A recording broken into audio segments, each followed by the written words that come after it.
kasih karunia dan damai sejahtera dari Allah Bapa kita dan dari Tuhan Yesus Kristus menyertai kamu. Injil Matius. Matius pasal 1.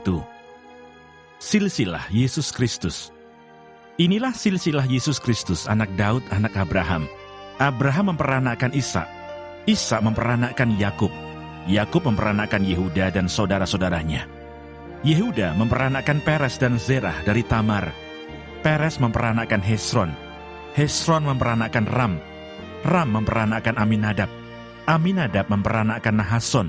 Nahason memperanakkan Salmon. Salmon memperanakkan Boas dari Rahab. Boas memperanakkan Obed dari Rut. Obed memperanakkan Isai. Isai memperanakkan Raja Daud. Daud memperanakkan Salomo dari istri Uria. Salomo memperanakkan Rehabeam. Rehabeam memperanakkan Abia. Abia memperanakkan Asa. Asa memperanakkan Yosafat. Yosafat memperanakkan Yoram. Yoram memperanakkan Uzia. Uzia memperanakkan Yotam. Yotam memperanakkan Ahaz. Ahaz memperanakkan Hizkia. Hizkia memperanakkan Manasye. Manasye memperanakkan Amon. Amon memperanakkan Yosia. Yosia memperanakkan Yekonya dan saudara-saudaranya pada waktu pembuangan ke Babel. Sesudah pembuangan ke Babel, Yekonya memperanakkan Shealtiel. Shealtiel memperanakkan Serubabel. Serubabel memperanakkan Abihud. Abihud memperanakkan Elyakim. Elyakim memperanakkan Azor. Azor memperanakkan Sadok. Sadok memperanakkan Akim. Akim memperanakkan Eliud. Eliud memperanakkan Eleasar. Eleasar memperanakkan Matan. Matan memperanakkan Yakub. Yakub memperanakkan Yusuf suami Maria yang melahirkan Yesus yang disebut Kristus.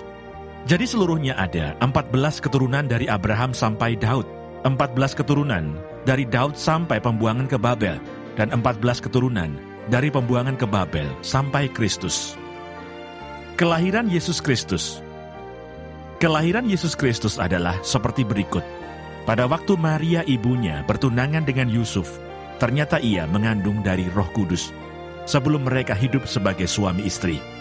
Karena Yusuf suaminya seorang yang tulus hati dan tidak mau mencemarkan nama istrinya di muka umum, ia bermaksud menceraikannya dengan diam-diam. Tetapi ketika ia mempertimbangkan maksud itu, malaikat Tuhan nampak kepadanya dalam mimpi dan berkata, "Yusuf anak Daud, janganlah engkau takut mengambil Maria sebagai istrimu, sebab anak yang di dalam kandungannya adalah dari Roh Kudus. Ia akan melahirkan anak laki-laki, dan engkau akan menamakan dia Yesus, karena dialah yang akan menyelamatkan umatnya dari dosa mereka." Hal itu terjadi supaya genaplah yang difirmankan Tuhan oleh Nabi. Sesungguhnya, anak darah itu akan mengandung dan melahirkan seorang anak laki-laki, dan mereka akan menamakan dia Immanuel, yang berarti Allah menyertai kita.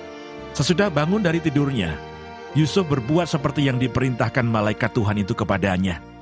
Ia mengambil Maria sebagai istrinya, tetapi tidak bersetubuh dengan dia, sampai ia melahirkan anaknya laki-laki, dan Yusuf menamakan dia Yesus.